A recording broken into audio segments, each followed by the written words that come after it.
Okay, మంచిది.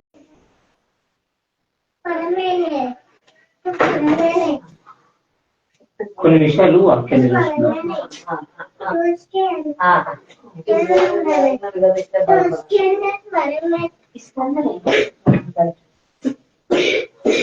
Okay. ఈరోజు వాక్యం ఏంటంటే, మీకు తెలుసు తెలుగు రాష్ట్రాల్లో 2 రాష్ట్రాలు కూడా ఒక విషయం పైన క్రైస్తవుల మధ్య గందరగోళం స్టార్ట్ అయింది.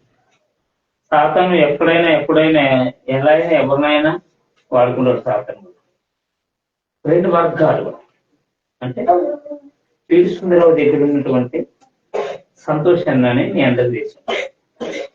ఆయనకి అదే పీడి సుందరరావులో నుండి పేరు వచ్చినటువంటి వంశీ అన్న ఒక విభాగం నడిచింది. దానిపై కొన్ని విషయాలు మనం చూసుకుందామండి. ఎందుకంటే బైబిల్ ఎవరు చెప్పడం కంటే ఫస్ట్ మనం కూడా తెలుసుకుంటే బాగుంటుంది. ఇంకొకటి ఇది చేస్తున్న పని వీళ్ళు చేసే పని ఏమైనా క్రైస్తవం వైపు నడిపిస్తుందంటే లేదు. అపవాదికి లేదా యేసుక్రీస్తుని దూషించే వారికి, క్రీస్తుని విమర్శించే వారి, దీనివల్ల వీళ్ళు కొట్లాడే దీనివల్ల ఏమైనా క్రైస్తవానికి లాభం వస్తుందంటే లాభం లేదు. ఏం విషయంలో కొట్లాడతారు ఇది? ఈ సంతోషన్న కానివ్వండి, లేకపోతే వంశన్న కానివ్వండి, సంతోషన్న దిక్కు బిఓలో మొత్తం వాళ్ళంతా ఒక వీడియోలు చూపిస్తారు. మీరు ఆ రూమ్ లేకుంటున్నా ఇంకా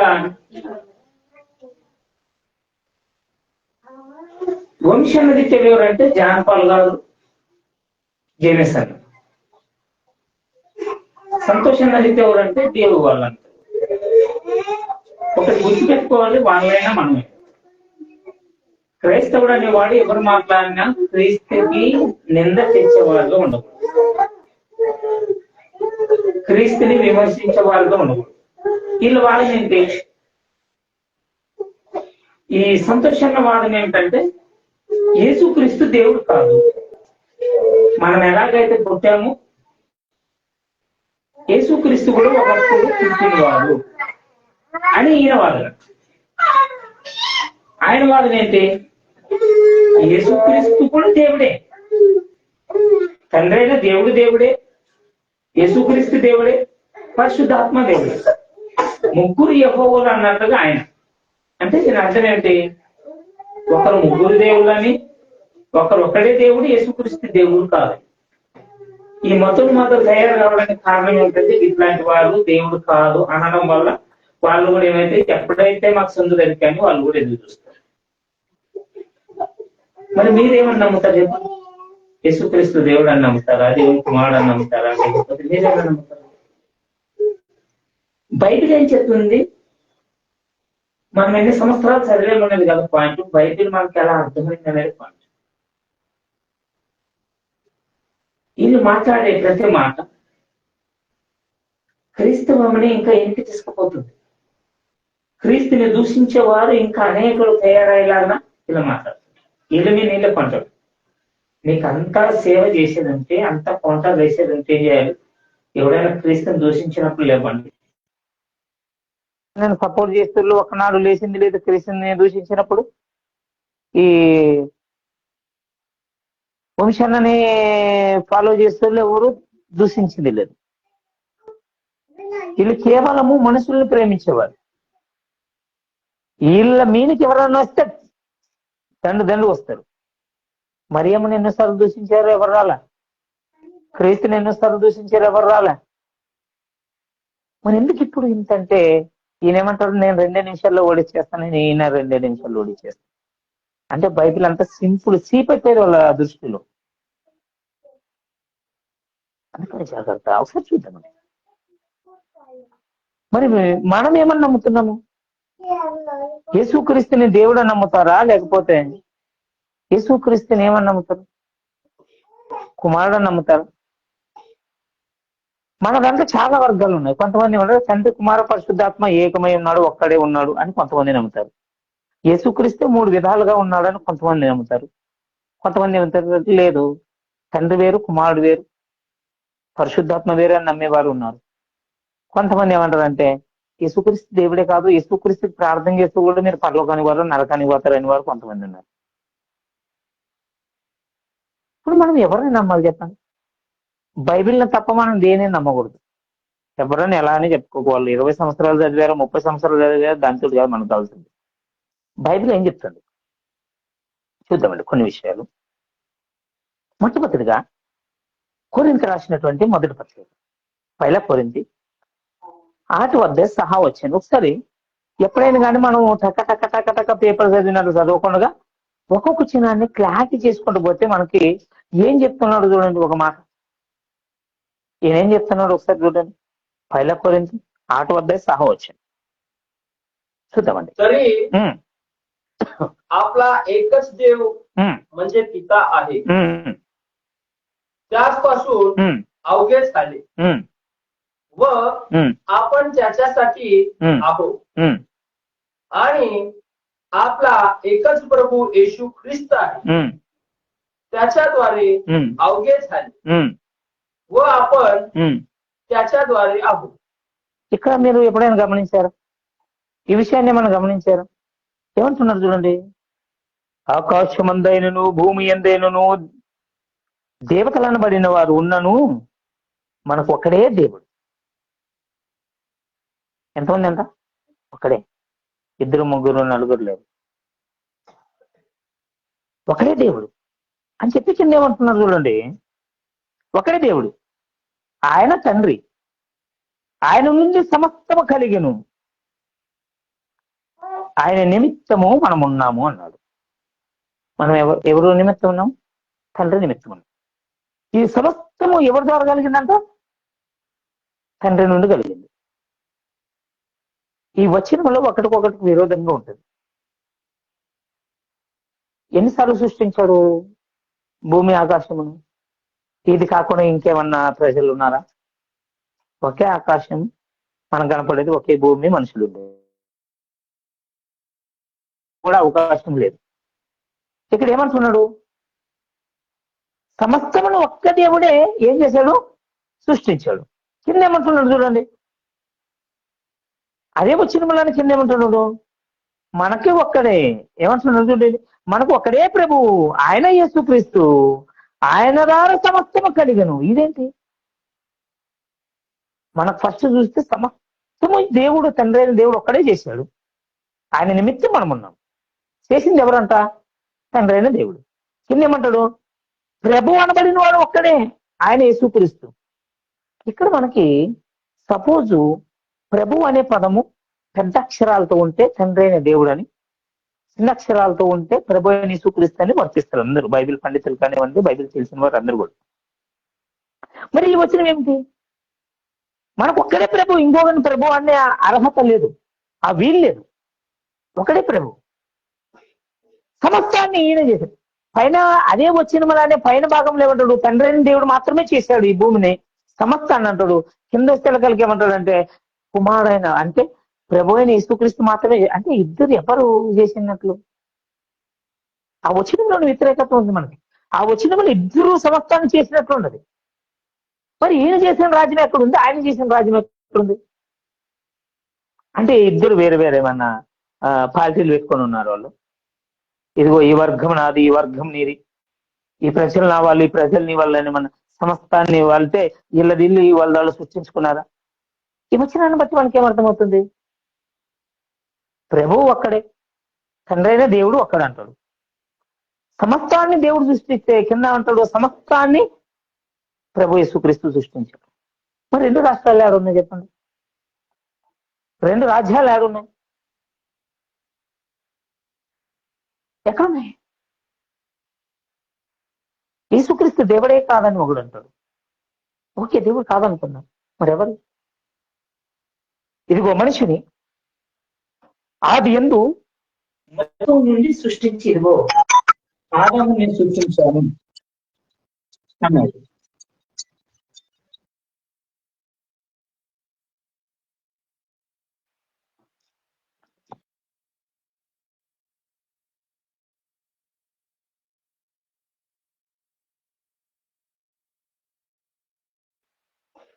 ఆదాముని నేను సృష్టించాను అన్నాడు.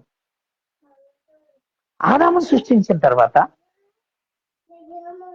ఆదాముకి నాసికరంధ్రములో జీవవాయువుగా ఏమయ్యాడు? ఆదాము మనిషి అయ్యాడు. మరి యేసుక్రీస్తు సృష్టించబడిన వాడు అంటే ఎలా సృష్టించాడు? ఒక్క వచనమైన ఆధారం ఉందా? ఇదిగో ఈ వచనం ద్వారా యేసుక్రీస్తుని సృష్టించాడని ఏదైనా ఉందా? లేదు. మనకి వచ్చిన వాళ్ళు చూడండి ఎంత చక్కగా చెప్పాడు. ఆకాశం అందైనను భూమి అందైనను దేవతలు అనబడే వారు ఉన్నాను ఒకడే దేవుడు, ఆయన తండ్రి. ఓకే, ఒప్పుకున్నాం. ఆయన నుండి సమస్తం కలిగను, ఆయన నిమిత్తం మనం ఉన్నాం. ఎవరి గురించి ఉన్నాం మనం? తండ్రి అని దేవుడి గురించి. కింద అదే వచ్చిన వాళ్ళు ఏమంటారు? మనకొక్కడే ప్రభువు, ఆయన యేసుక్రీస్తు, ఆయన ద్వారా సమస్తము కలిగను, ఆయన మనమును కలుగు చేశాడు. మనం సృష్టించిన వారు ఎవరంట? యేసుక్రీస్తు అంట. సమస్తం నేను చేశానంటాడు, సమస్తాన్ని ఆయన చేశాడు. ఈయన ఎవరు? ఆయన ఎవరు? చూద్దామండి, ఇంకా చూద్దామండి. ఒకసారి చూస్తే ఎన్నిసార్లు చూసుకున్నా మరొకసారి చూసుకున్న యెషయా గ్రంథం. యేసుక్రీస్తు ప్రభు ఈ లోకానికి రాకమునుపు పదే పదే అందరికీ నోటుకొచ్చినటువంటి వాక్యం. యెషయా గ్రంథం 9వ అధ్యాయం 6వ వచనం. మనం మరొకసారి ఆ మాటని పరీక్ష చేద్దాం. యెషయా గ్రంథం 9వ అధ్యాయం. యేసుక్రీస్తుకి కొన్ని పేర్లు పెట్టారు. ఈ భూమి మీదకి రాకముందు ఇదిగో తల్లి అయిన మరియమ్మ గర్భంలో పుడతాడు, ఎలా పుడతాడు అని చెప్పి ఆయన కొన్ని పేర్లు పెట్టారు. యేసుక్రీస్తు ప్రభువుకి కొన్ని నామకరణం చేశారు. ఆయన ఏమంటున్నాడు చూడండి. ఎలా అనగా మనకు శిశువు పుట్టెను, మనకు కుమారుడు అనుగ్రహించబడును, ఆయన భుజం మీద రాజ్యభరును, ఆయన ఆశ్చర్యకరుడు, ఆలోచనకర్త, బలవంతుడైన దేవుడు, నెత్తుడుగ తండ్రి, సమాధానకర్త అని అధిపతి అని అతనికి పేరు పెట్టబడి ఉండెను. ఈ వచనము బాగా ఎప్పుడైనా పరిశీలన చేశాను. ప్రతి క్రిస్మస్ తో 100 సార్లు చదువుతారు ఈ వచనం. ఆయన పేరేమంట? సమాధానకర్త, నిత్యుడుగ తండ్రి. అంటే నిత్యుడుగ తండ్రి అని ఎవరిని అంటారు? తండ్రి అయిన దేవుని మాత్రమే అంటారు. ఆయన పేరేముందంట? బలవంతుడైన దేవుడు. మరి ఈయన దేవుడైతే ఆయన ఎవరు? బైబిల్ ఏమంటుంది? ఒకడే దేవుడు మనకి. ఇక్కడ ఏమంటారు? చూడండి ఒకసారి 9వ अध्याय 6వ वचन చూడండి. यెషయా గ్రంథం. कारण आम्हासाठी बाळ जन्मला आहे, आम्हास पुत्र दिला आहे, त्याच्या खांद्यावर सत्ता राहील, त्याला अद्भुत मंत्री, देव समर्थ, सनातन पिता, శాంతిचा అధిపతి म्हणतील. ఏమంటారంట? ఆ మాట తెలుగులో చెప్పండి. ఏమంటారు? బలవంతుడైన దేవుడు, నిత్యుడగ తండ్రి, ఆయనే తండ్రి అంట. మనకేం అర్థం కావాలి? ఇదిగో యెహోవా దేవుడు, తండ్రి అయిన దేవుడు సరాసరి అలాగే దిగి వస్తే మరియమ్మ గర్భము తట్టుకోలేదు, ఈ భూమి తట్టుకోలేదు. ఎంత తట్టుకోగలుగుతాడు? అంత సామర్థ్యతని, అంత శక్తిని మాత్రమే ఒక కుమారుడుగా ఈ లోకానికి మనకు పంపించాడు. ఇదిగో మనిషి ఎలా దేవుని ఆరాధించాలి, మీరు దేవునికి బానిసలు కాదు, ఒక కుమారుడుగా తండ్రిని ఎలా ఆరాధించాలని మనకు నేర్పించడానికి ఇక్కడ వచ్చాడు. ఏం చేశాడు ఈయన? మోషే గారు ఇదిగో ఈ ప్రజలు నిన్ను చూడాలంటారంటే ఆయన ఏమన్నా, నన్ను చూస్తే మీరు తట్టుకోలేదు, చచ్చిపోతారు, కాలిపోతారు. బండ సందులో ఇంటికి దారం అంటుంటది, నా చెయ్యి నీకు అడ్డం పెట్టి ఎగిరిపోతాడంటే ఆయన ఈపు చూడే గాలి ఆయనకి ఎగిరిపడ్డాడు. ఆయన సరాసరి యెహోవా దేవుడే కుమారుడుగా ఈయన దిగి వస్తే తట్టుకుంటారా? మరియమ్మ గర్భం తట్టుకుంటారా? అంటే మనం ఎలాగైతే శరీరాన్ని కడుక్కోవడానికి, సపోజ్ మనకు అర్థం కావడానికి వేడి నీళ్లు పెట్టుకుంటాం, ఉడుకుతాయి, కొంచెం అట్లే పోసుకుంటారా? ఏం చేస్తారు? మన శరీరం ఎంత తట్టుకుంటుందో దానికి సన్నీళ్ళు పోసుకొని చూసుకొని ఎంతైతే నాను పోసుకోగలుగుతాను అని చెప్పేసి సన్నీళ్ళు పోసుకుంటాం. ఎందుకు పోసుకుంటాము? అలాగే పోసుకుంటే చమడాలు కాలుతావు కాబట్టి, అలాగే పోసుకుంటే మన శరీరం తట్టుకోలేదు కాబట్టి. దేవాతి దేవుడు అలాగే వస్తే మనం తట్టుకోలేం కాబట్టి తనలో ఉన్న కొంత శక్తిని కుమారునిగా పంపించాడు. ఇంకొక మాట, ఈరోజు సండే అందరూ కూడా ప్రపంచ దేశాలన్నీ కూడా ప్రార్థనలు పెడతారు. అందరూ ఏమంటారు? ఇదిగో మా మాట విన్నాడు దేవుడు, మా మాట విన్నాడు. మా ప్రార్థన విన్నాడు, మా ప్రార్థన విన్నాడు. మా మధ్య ఉన్నాడు దేవుడు అంటారు. నాకు ఒక మాట చెప్పండి, దేవుడు ఇంత సామర్థ్యత లేనివాడా? ఒకేసారి కుమారుడుగాను, పరిశుద్ధాత్మగాను, తండ్రి గాని ఒక 3 పాత్రలు పోషించలేనివాడు ఇన్ని రాష్ట్రాల్లో ఇంతమంది ప్రార్థన చేస్తుంటే, ఇంతమంది ఆరాధన చేస్తుంటే ఎట్లా ఉంటారు చెప్పండి? మనమైతే ఎడుంటే ఇంకోతాను ఉండలేదు. మనకు ఆ శక్తి లేదు. దేవుడు ఒకేసారి కుమారుడుగా, పరిశుద్ధాత్మగా, తండ్రిగా ఉండలేదా? 3 పాత్రలు పోషించలేకపోతే ఇన్ని మంది, కోట్ల మంది మా దేవుడు మా దగ్గర ఉన్నాడు, మా ప్రార్థన విన్నాడు అంటే ఎట్లా ఇంటుంది చెప్పండి? ఇంత చిన్న లాజిక్ ఎట్లా మర్చిపోతారు? ఈయన తండ్రి అన్నాడు కాబట్టి, అదే తండ్రి అన్నాడు ఏంటికి? నిన్నే నన్ను అనమనడానికి ఈయనకు వచ్చి చూపించాడు మనకి. తండ్రి అయిన దేవుడు నేనే, కుమారుడైన దేవుడు నేను. మనం ఎలా పిలవాలి దేవుడిని అని తెలియడానికి ఆయన ఈయనకు వచ్చి మనం చూపించాడు.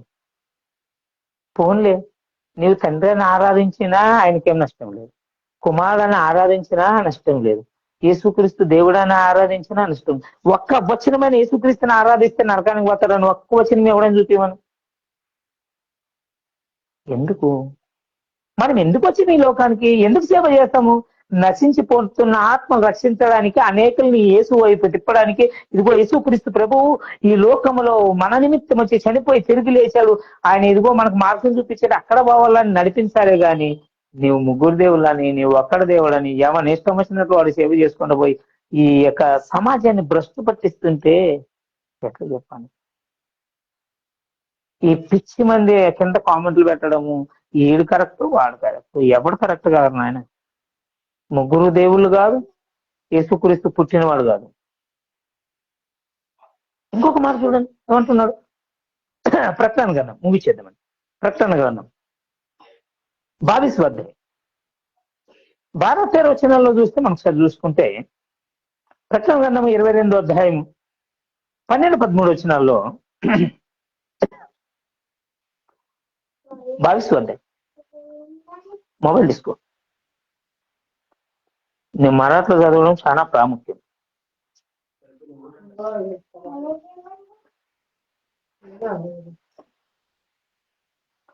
ప్రకటన గ్రంథము 22వ అధ్యాయం 12 వచనాల్లో ఒక మాట అంటాడు చూడండి. ఈ మాట మరి ఎందుకు రాయబడిందో దీనికి సమాధానం ఎవరు చెప్పరు. యాదో చెప్తారు కానీ అడిగిన దానికి మాత్రం సమాధానం చెప్పరు. దీన్ని పక్కగా పారేస్తారు. చూద్దామండి. మేడం,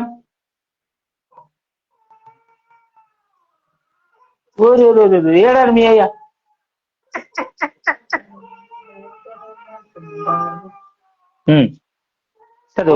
लवकर येतो ఏమంటా? आणि प्रत्येकाला त्याच्या कृतीप्रमाणे देण्यास माझ्याजवळ वेतन आहे. చాలు. ఈ మాట ఎవరి గురించి రాయబడింది చెప్పండి? ఎవరు వస్తారు? ఇదిగో నేను త్వరగా వచ్చుచున్నాను, వాని క్రియలు చెప్పిన ప్రతి వానికి చెట్టుకు సిద్ధపరిచిన జీతం నా దగ్గర ఉన్నది నేను ఇస్తాను. ఎవరు వస్తారు? ఎక్కడైనా ఎవరైనా చెప్పారు యెహోవా దేవుడు ఈ భూమి మీదకి వచ్చి మనకు తీర్పు తీరుస్తాడని? ఎవరైనా చెప్పారా తండ్రి అయిన దేవుడు వచ్చి మనకు తీర్పు తీరుస్తాడని? ఎవరి నిమిత్తం రాయబడింది ఈ మాట? ఎవరు వస్తారనుకుంటారు మీరు? చెప్పండి. అర్థమైనా మాట? ఎవరు అడొచ్చేది?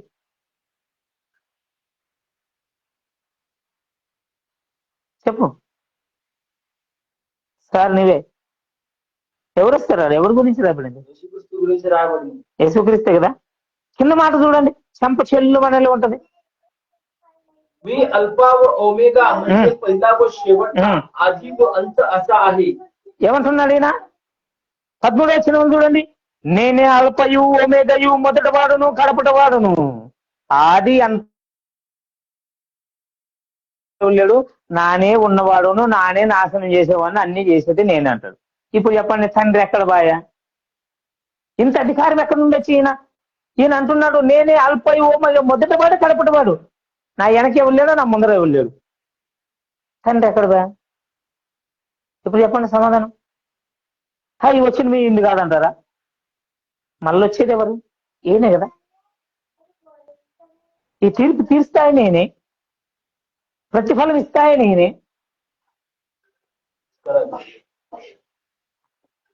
మరి ఈయన అంటున్నాడు ఆది అంతము నేనై ఉన్నాను. మరి తండ్రి ఉన్నాడని చెప్పలేదు కదా. నా తండ్రి ఉన్నాడు, నాన్నగారు ఆది అంతం అన్నాడా? నేను సృష్టించబడిన వాడు అన్నాడా? ఎవరంటే ఈయన? మొదటి వాడు నేనే, కడపటి వాడు నేనే. నా వెనక తండ్రి లేడు, కుమారుడు లేడు. ఆది అంతము నేనై ఉన్నాను అన్నాడు. మరి దీనికి అర్థం చెప్పాలంటే దీని పక్క పరేస్తా. ఇది ఒక్కచ్చి నేను చెప్పండి, ఎవరి గురించి? ఎవరు? ఒక్కడే కదా దేవుడు. దేవుడు ఒక్కడే కదా. మరి ఎందుకు ఇట్లా అంటాడు? ఇంకొక మాట చూద్దామండి మనం. మీకా గ్రంథం 1వ అధ్యాయం చూద్దామండి. ఎప్పుడైనా మీరు విన్నారా? యెహోవా దేవుడు భూమి మీద నడుస్తాడని? ఎప్పుడైనా విన్నారా యెహోవా దేవుడు భూమి మీద నడుస్తాడని? వస్తాడని? ఎప్పుడు వస్తాడు? ఏ కాలంలో వస్తాడు? వచ్చిపోయిందా? ఎవరైనా దాఖలాలు ఉన్నాయా? మీకా యెహోవా తర్వాత యెహోవా మీకా?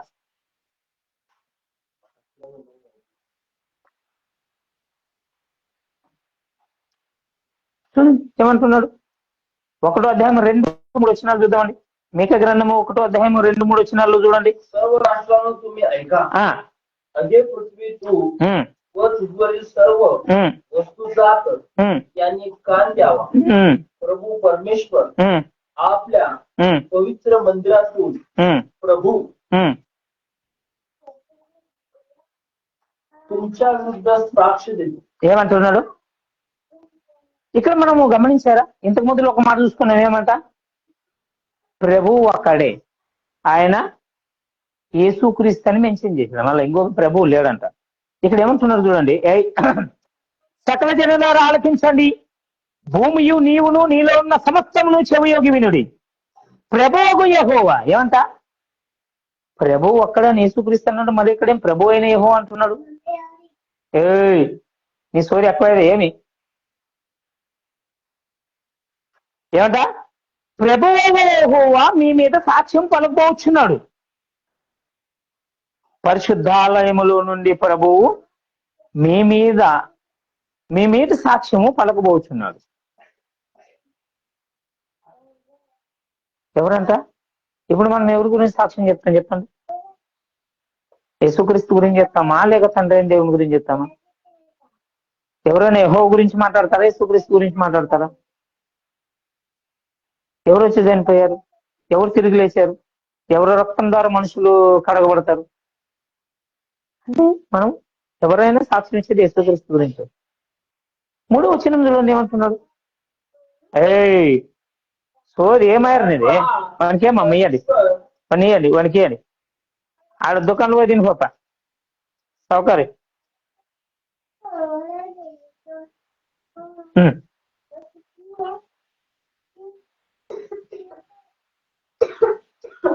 कारण पहा, परमेश्वर आपल्या स्थानावरून येतो, खाली उतरतो व पृथ्वीच्या उंच स्थानावर चालत जातो. ఏమంట? ఇదిగో యెహోవా తన ఉన్నంత స్థలాన్ని విడిచి బయలుదేరుచున్నాడు. ఆయన దిగి భూమి యొక్క ఉన్నంత స్థలం మీద నడవబోచున్నాడు. ఎప్పుడు నడిచాడు? ఎలా నడుస్తాడు? ఏమైనా వస్తాడు అని ఎవరని చెప్పారు? ఇంతవరకు నానైతే ఎవరి నోట్లో వినడా ఇదిగో యెహోవా దేవుడు వచ్చి భూమి మీద నడుస్తాడు అని. ఎలా నడిచాడు? యేసుక్రీస్తు ద్వారా కదా నడిచాడు. ఆయన గురించే కదా మనం సాక్ష్యం ఇచ్చేది. ఫోన్లో తీర్పు ఆయనే తీరుస్తాడని ఎక్కడైనా రాయబడిందా? ఫోన్లో అంత దినాల్లో ఆయన వస్తాడంటారా? క్రీస్తు వస్తాడంటారు. 2వ రాకడ వస్తాడంటారు. ఎవరి గురించి చెప్తారు? క్రీస్తు గురించే కదా. మరి ఈయనెవరు? ఆయన ఎవరు? మనకు కావాల్సింది పాపములో ఉన్న వాడిని పరిశుద్ధపరచడమే. ఈ లోకం వైపు ఉన్న వాడిని క్రీస్తు వైపు తిప్పడమే. తండ్రి సామర్థ్యత ఎంత, కొడుకు సామర్థ్యత ఎంత, ఇది మనం కొట్లాడుకునే సమయం కాదు ఇది.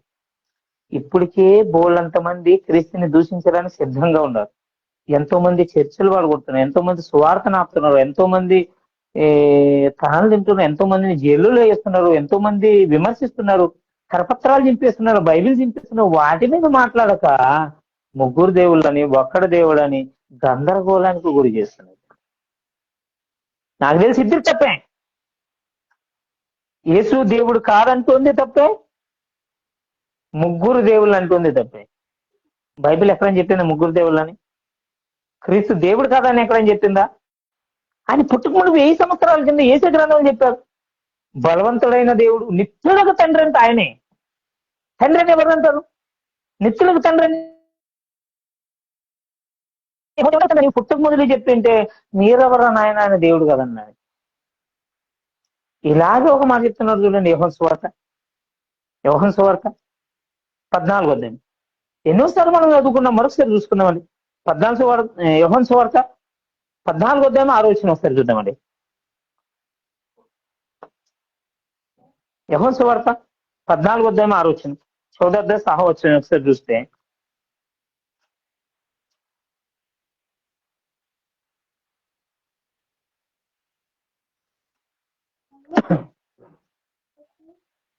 येशूने त्याला म्हटले, मार्ग सत्य जीवन मीच आहे.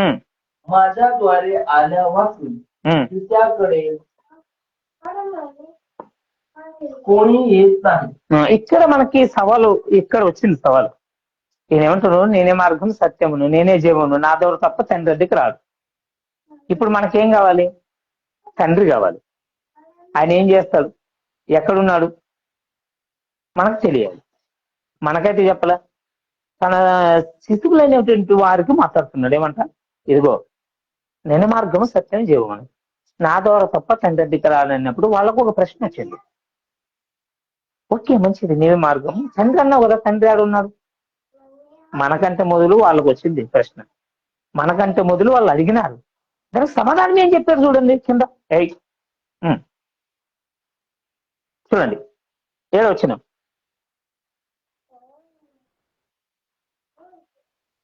मी कोण आहे हे तुम्ही ओळखले असते तर माझ्या पित्यालाही ओळखले असते.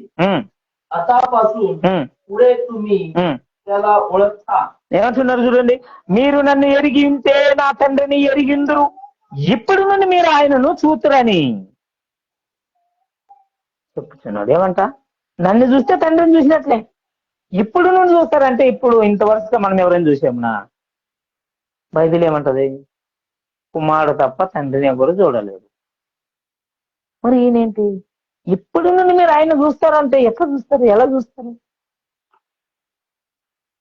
నన్ను చూస్తే నా తండ్రిని చూసినట్లు. ఏ తండ్రి అయినా ఏ కుమారుడు అయినా ఒక్కటై ఉంటారా? తండ్రితో మాట ఉంటుంది, కొడుకుతో మాట. ఎంత ఉమ్మడి కుటుంబం అయినా ఎంత అయినా తండ్రి పేరు చెప్పి కొడుకు దానికి పోతే మీ ఏకో ఫోన్ కొట్టుంటారు అంటారు లేదా? మీ ఏ చెప్పండి నేను ఇస్తలేమురా నాయన అంటారు లేదా? మరి ఇదేంటి? నన్ను చూస్తే నా తండ్రిని చూసినట్టు. ఓకే అనుకున్నాం. ఇప్పుడు నుండి మీరు ఆయన చూస్తారన్నప్పుడు కింద చూడండి ఏమంటున్నాడు? ఫిలిప్ గారికి ఒక ప్రశ్న వస్తుందా?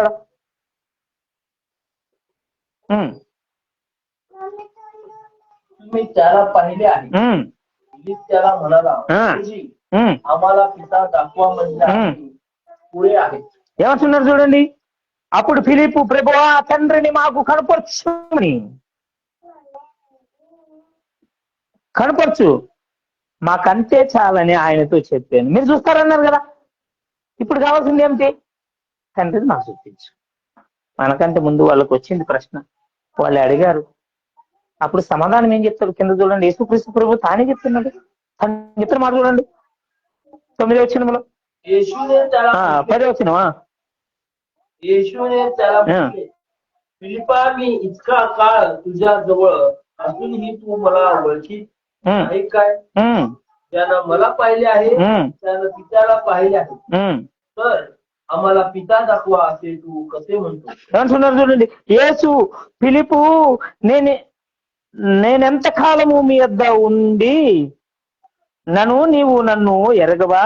నన్ను చూచు వాడు తండ్రిని చూచున్నాడు గనక తండ్రిని కనపరచుమని ఎలా అడుగుతున్నావు? ఇన్ని దినాలు నన్ను చూస్తే తండ్రిని చూసినట్లు కదా. మీకు ఇంకా అర్థం కాలేదా? మరి తండ్రిని సెపరేట్ చూపించమంటే ఎట్లా చూపిస్తారు చెప్పండి?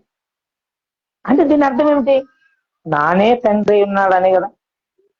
ఇంతవరకు నన్ను చూడలేదా, నన్ను ఎరగలేదా, మరోసారి తండ్రిని చూపించమంటే ఎట్లా, ఎక్కడి నుంచి చూపించాలి నాయన? నన్ను చూస్తే తండ్రిని చూసిన. నా శక్తిని అలా వదిలేసి కొద్ది శక్తిగా నేను కుమారుడుగా వచ్చాను రా నాయన. మీరు ఎట్లా నడవాలో మీకు తెలియదు, మీకు దారి చూపించడానికి వచ్చాను అంతే. నన్ను చూస్తే తండ్రిని చూసి. చూడండి కింద ఇంకొక వచనం అంటున్నాడు, 10వ వచనంలో, मी पित्यामध्ये व पिता मध्ये आहे असा विश्वास तू धरीत नाही काय? ज्या गोष्टी मी तुम्हाला सांगतो त्या मी आपल्या मनाच्या सांगित नाही. माझ्यामध्ये राहणारा पिता स्वतःची कार्य करतो. ఏమంటుందండి? తండ్రి యందు నేనును నా యందు తండ్రిని ఉన్నామని నీవు నమ్మటలేదా? నేను నీతో చెప్పునేదేమనగా నా ఎంతట నేను చెప్పటలేదు, తండ్రి నా యందు నివసించుచు తన క్రియలు చేత నన్ను నడిపించుతున్నాడు. నాలోను తండ్రి ఉన్నాడు. నాను మాట్లాడే ప్రతి మాట తండ్రి మాట్లాడుతున్నాడు. నన్ను చూస్తే తండ్రిని చూసినాక. మరి ఇప్పుడు మనకి ఇవన్నీ సవాలు అవసరమా? యేసుక్రీస్తు లోకానికి వచ్చాడు, ఆయన రక్షకుడు. ఆయన నమ్మితే తప్ప, ఆయన నమ్మకపోతే మనకు రక్షణ లేదు. ఈ భూమి మీద అయినాను ఆకాశం మీదైనా ఆ పేరు తప్ప మరి ఎవరికి రక్షణ లేదు. చెప్పాడు ఎప్పుడైనా, యెహోవా దేవుని పేరు పాత్ర ఎంత కంటి కనపడుతుంది అంతే చూడాలి.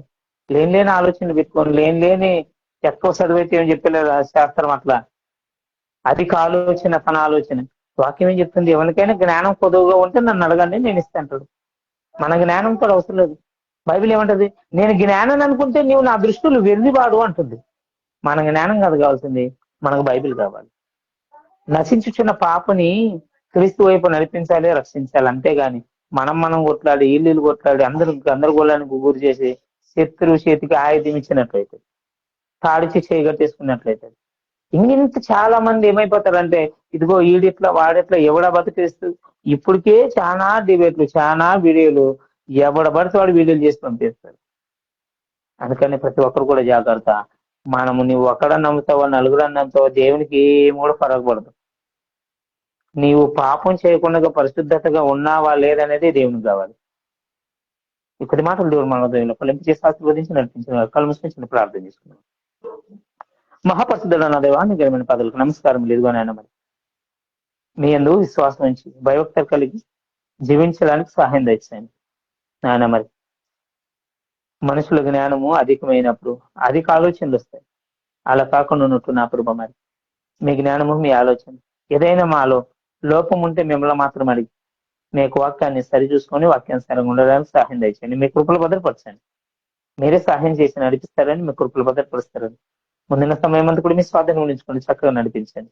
నేను వాక్యాన్ని విడిచిపెట్టుకున్నట్లు భద్ర కలిగి నా ప్రభు, మరి మా హృదయంలో పెంచుకోవడానికి సహాయం తెచ్చండి. మీరే నా ప్రభు, మరి కుటుంబంలో ఉన్న ప్రతి ఒక్కరిని మీరు దీవించండి, ఆశీర్వదించండి. చిన్నపిల్లలు మొదలుకొని పెద్దవారి వరకు అనారోగ్యంతో ఉన్న ప్రతి ఒక్కరిని ముట్టాన్ని స్వస్థపరచండి. మంచి ఆరోగ్యాన్ని తెచ్చండి. మీ కృపల భద్రపరచమని యేసుక్రీస్తు అతి శ్రేష్టమైన నామములో అడిగి వేడుకుంటున్నాను పరమ తండ్రి. ఆమేన్. థాంక్యూ. God bless.